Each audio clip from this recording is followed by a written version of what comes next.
So sieht der Scheinwerfer meines Mogs heute aus. Die Helligkeit eines Teelichts. Während unserer Skandinavienreise mussten wir in Norwegen durch viele, teilweise mehrere Kilometer lange und unbeleuchtete Tunnel fahren. Das war sehr anstrengend und auch gefährlich. Daher das Ziel, es muss mehr Licht her. Am besten LED-Scheinwerfer.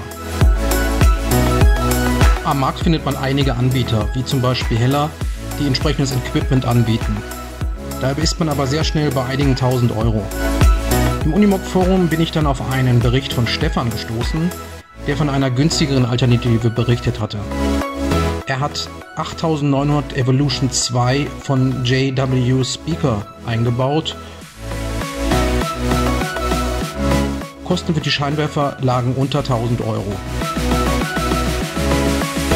Inzwischen gibt es aber eine überarbeitete Variante, die 8910 Evolution 2 mit beheizbarer Frontlinse.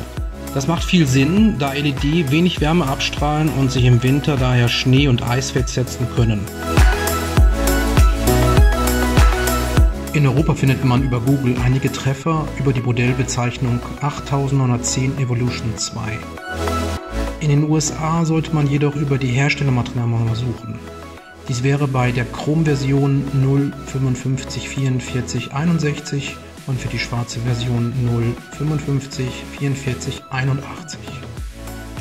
Ich habe hier ein paar potenzielle Anbieter in Europa und den USA aufgelistet, auf die ich während meiner Recherche gestoßen bin. Preislich liegen die europäischen Anbieter bei mindestens 420 Euro pro Stück und aufwärts. In den USA habe ich Preise ab $290 pro Stück gefunden. Ich habe die Scheinwerfer bei zwei unterschiedlichen Anbietern in den USA bestellt. Warum zwei Bestellungen? Ganz einfach, der günstige Anbieter Find It Parts bietet den Preis von $290,77 nicht dauerhaft an, sondern nur einmal pro Woche und dann maximal für ein Stück.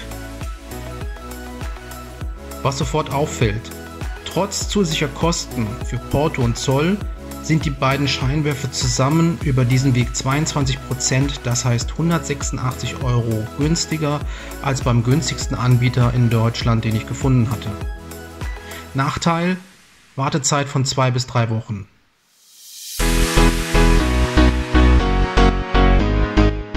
Nun zu den Komponenten. Der Scheinwerfer muss in der Höhe und seitlich verstellbar sein. Dazu verwende ich ein für den Scheinwerfer passendes Gehäuse. Leider ist das von JW Speaker angebotene Gehäuse 3157041 zurzeit nicht lieferbar, selbst in den USA. Da habe ich eine Alternative in den USA gefunden, das 5x7 Zoll Gehäuse von United Pacific mit der Herstellernummer 31444. Diese Gehäuse kosten auch nur einen Bruchteil der Originalgehäuse von JW Speaker. Ich habe für zwei Gehäuse in den USA bei Find It Parts inklusive Porto und Zoll 120 Euro bezahlt. Dafür bekommt man in Deutschland bei Verfügbarkeit nicht einmal ein JW Speaker Gehäuse. Als weitere Komponente habe ich eine Blende bei cutworks.de anfertigen lassen. Sie besteht aus 4 mm Edelstahl. Außen entsprechen die Maße ungefähr dem Original Unimog Scheinwerfer.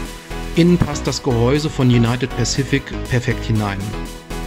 In der Blende sind Löcher für die Einstellschrauben vorhanden. Das Gehäuse wird mit der Blende verschraubt. Diese Löcher musste ich noch nachträglich bohren. Zudem werden im zweiten Teil des Videos noch Winkel für die Schrauben am Unimog an der Blende angebracht. In diesem Zusammenhang vielen Dank an Stefan für seine CAD-Vorlage und weiteren Dank an meinen Kollegen Daniel für die Anpassung an das Gehäuse von United Pacific. Gerne kann ich euch bei Interesse die CAD-Zeichnung weitergeben. Seht dazu bitte in die Videobeschreibung.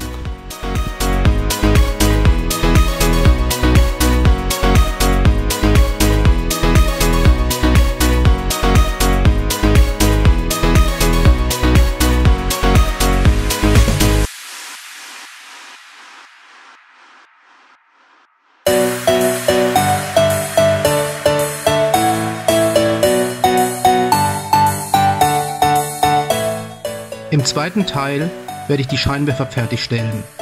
in den Unimog einbauen und vom finalen Feedback des TÜVs berichten.